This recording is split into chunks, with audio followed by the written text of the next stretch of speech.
Okay, thank you very much, ladies and gentlemen. In the following 20 minutes, I would like to share the result of our Hong Kong report card 2022.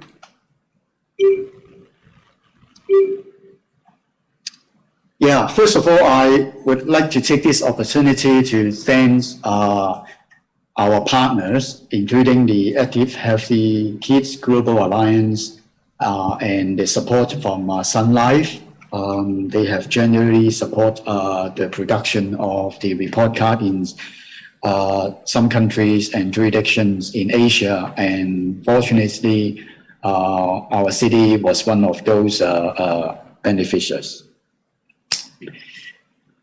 So just a short reminder for the audience who may not be familiar with the backgrounds of the report card. Now, the report card is a synthesis of the most recently available published or unpublished data related to physical activity of children and youth in a nation. So that means each participating countries will use the data published over the past 10 years to generate their report card, right? So in other words, the report card is an evidence-based communication and advocacy tool.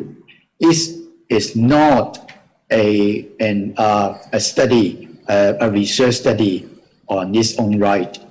It is a synthesis of the available published data. So why do we generate the report card? Because we believe the report card can serve as an accountability index for our youth, right? So because the indicators have been carefully selected and thoroughly reviewed with strong evidence, so each indicator can provide some answer how good we have been doing in different areas related to physical activity. So the stakeholder can use this result to check whether we can provide the services and support to our youth. So this accountability index could be quite useful for policymakers and government. Secondly, this is a surveillance synthesis mechanism. So over time, we periodically produce the report card, and through the period, this surveillance system can help the researchers and those stakeholders to monitor the progress of different issues. A public awareness mechanism and call to action through a nationwide media advocacy strategy. So every time after the release of the report card, I'm aware that different media will report the result of the report card, and usually the result attracts a high level of media attention. The report card also serves as a policy driver, as you can imagine, and an advocacy tool for physical activity leaders and organizations, because they can use the result to gauge their policy making and activity plan. This is also a challenge to other countries to implement similar processes to allow comparison and facilitate the improvement with the result in the same region, like in Asia. We can compare with those neighbors who are at a similar developmental stage and check again of the result of the indicators. And for researchers, I think the report card serve as a very important research driver, because the process can identify research and surveillance needs, right? So from time to time, we argue that, well, there may be a strong need for research and we try to persuade the sponsor or the funding agency that there are strong needs in different areas. But sometimes that may simply because we are interested in a particular issues or area without providing timely and strong justification. I believe the report card, for example, this time, all the countries, participating countries released the result in 2022. I believe the result could enable them to provide good justification to write up their report, right, and convince the potential funding agency that this is a good area to give us your money for research. Now, this slide shows the past history of our city in the report card project. So in 2016, I remember we went to Bangkok, right? 2018 to release the result, but we participate in this project in 2016. So in the second time, you can see 12 Asian jurisdictions and countries from Asia joined this project. And over the past few months, Global Matrix 4 was released in different countries, and this time the result was released in Qatar, right, during the conference. And overall, 59 countries participate in the project, and the number of Asian countries increased to 15, and we are one of them. And you can see the hard copy, the cover page of our hard copy of our Hong Kong report card. So for the report card published in 2016 and 2018, our city provided more than 4,000 printed copies of the short and long-term report card. We distribute the report card to school and different NGO and governmental agencies. And that was very well received by the readers. And in terms of, you can see the impact of the project, right? So in 2021 only, we recorded almost 500,000 times hit from our webpage. And in terms of local media coverage, more than 60, and we present the result in different seminars and presentation. I'm sure this time for the Thailand PA conference will be reported and count as one of the presentation in the future for the 2022 Hong Kong report cards. So in terms of the publications, in 2020, there were 43 citations of the previous report card as documented in the Journal of Exercise Science and Fitness and the Journal of Physical Activity and Health.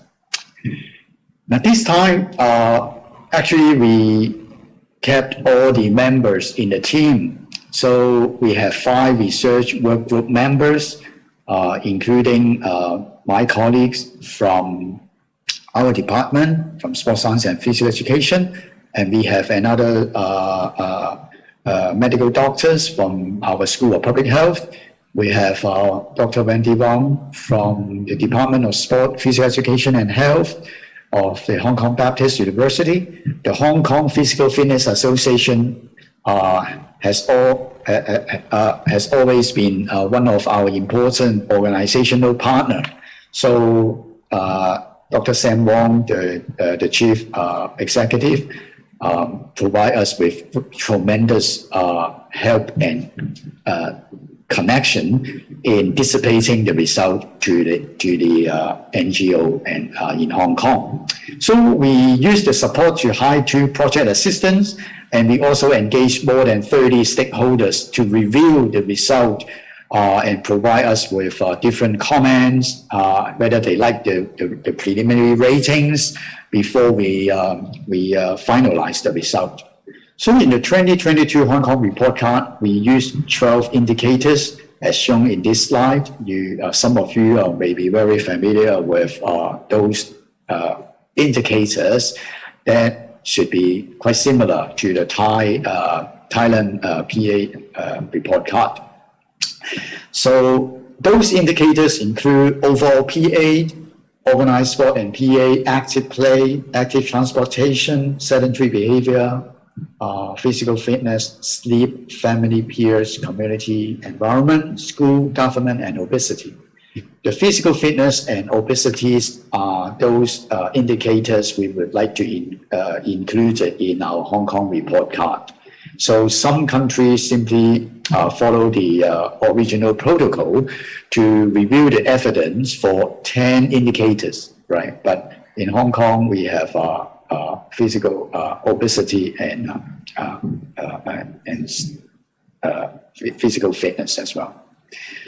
So grades are assigned based on examination of the current evidence against a benchmark or optimal scenario. So this time, according to Global Matrix 4, we add the extra to the grade if it is based on mixed data, or to the grade if it is based on device measure data exclusively. All right. So this grading system guides us to assess the evidence in order to give the final rating for each indicators. This slide shows the benchmarks. The benchmarks used to guide the grade assignment for each indicator. So for overall PA, the benchmark is how many children and adolescents who can meet the PA guideline, the WHO PA guideline, i.e. more than 60 minutes per day of MVPA. And you can see the specific benchmark for each indicator here, all right? I don't want to go through all this one by one, but most of them are international recommendation or benchmark for individual indicator. So for example, for number 5, sedentary behavior, how many percentage of children and adolescents who meet the screen time guidelines? That is no more than 2 hours per day, all right? So other indicators include family and peers here, school, community and environment, as well as government and obesity. All right, so you can see very specific benchmark were applied to each indicator when we review the research finding from the publication. So after we collect all this evidence, the research work group carefully review the evidence, and we have held a very, very active debate in using the relevant studies in finalizing the rating for the indicator. And that was a very, very interactive process, because after the initial rating, we show the rating to our stakeholders, and they comment on the initial ratings and then let us know their comments, some of which were relatively strong because they didn't believe that, well, the rating was a little bit below or above the expected grade. But when we show them the evidence, I remember most of the stakeholders understood why we gave the rating as such.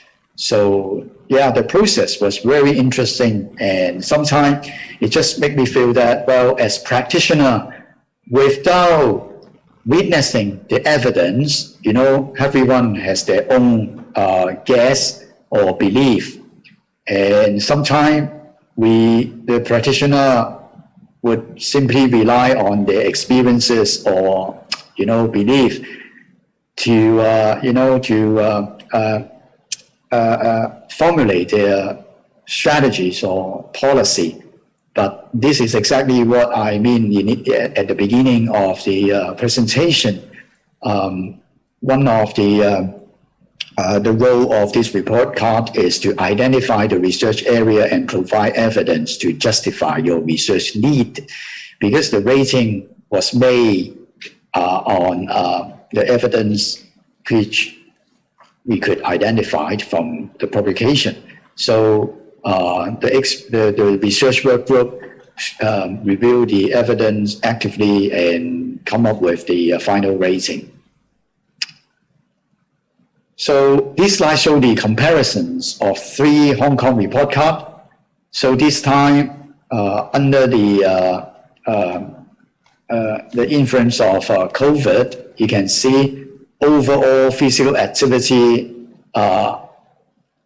further decline from C minor to D minor with a double star that indicate that the evidence or the measurements made in the research study, in those research study, were device-based measures exclusively. So on the one hand, yes, the data became more accurate and reliable when compared to a large-scale self-report data. But on the other hand, disappointingly, the result on the first indicator, overall physical activity, further declined to D minor. All right. The second one, organized sport and physical activity, B minor, getting better a little bit. Active play, in 2016 and 2018, we didn't gather enough data to give a rating, but this time we managed to give a rating to active play, which is D. Active transportation, B minor, right? So it seems that maybe because of the environment, the physical environment, and the consciousness of safety, many children and youth are willing to walk or bike to or from their home, between home and school. So active transportation was given a B plus. Number 5, sedentary behavior is another rating demonstrating a decline trend. So the result is D. Physical fitness, D. Sleep, same to the previous report in 2018, C minor. Family and peers, now we were not able to give a rating this time. School, B, is an improvement when compared to the past 2 result. And community and environment is B. Government, C minor. The government has been providing huge amount of resources in building facilities and supporting sport activities at school and in the society. So the rating is C plus. And obesity is D minor. So you can see 3 rating has shown a trend, a result of improvement, whereas 2 indicator shown a negative decrease. When compared to other countries, you can see how our city performed. So we come first in organized sport and PA, and active transportation is also B minor, physical fitness D, all right? But in some indicators, so for example, sedentary behavior, we just get a D when compared to other countries in Asian region. And family and peers, we even not able to give a rating in family and peers. And so behavioral average, we were ranked second after Japan. And the source of influence average, you can see here, we obtained a B minor, not that bad. B minor is similar to Chinese Taipei, Japan, your lovely country, Thailand here, Vietnam. We are in the same category in terms of source of influence, all right, average. So overall average, we got a C here, right?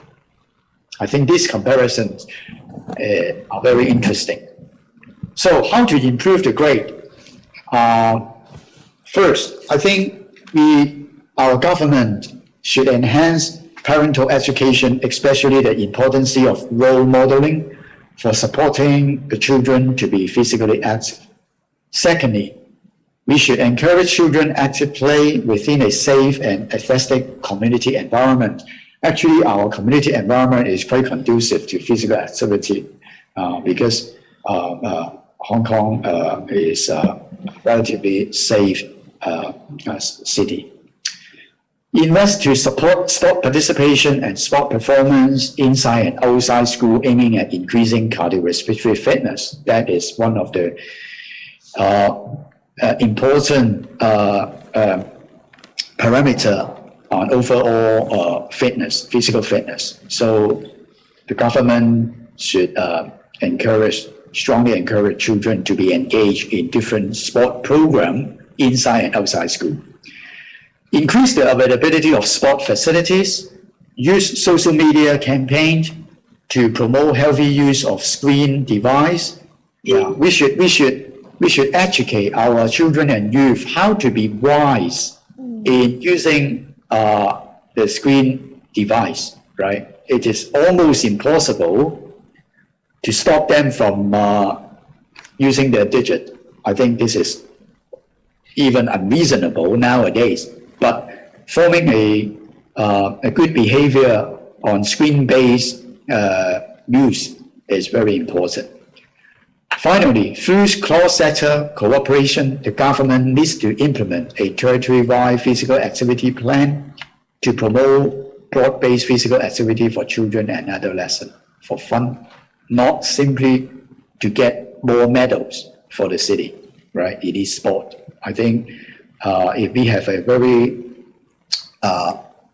successful cross-sector plan between the government, school, and NGO and other stakeholders, we should be able to achieve the aims. If you want to know the details on those results I just report, please visit this website and publication in Journal of Sport and Exercise Science. We publish a special issues and not only the Hong Kong report card is included in this special issues, and I remember many other Asian countries, Thailand is also one of them. You can find a full paper in this publication. Yeah. This one as well, published by Salome Osberg. So this is our website, right? Please visit the website of our Active Every Kids Hong Kong report card. Yeah, so I'm looking forward to visiting Bangkok and Thailand and other places, beautiful places again in your place. But if you happen to come to Hong Kong, you are most welcome to visit our university, right?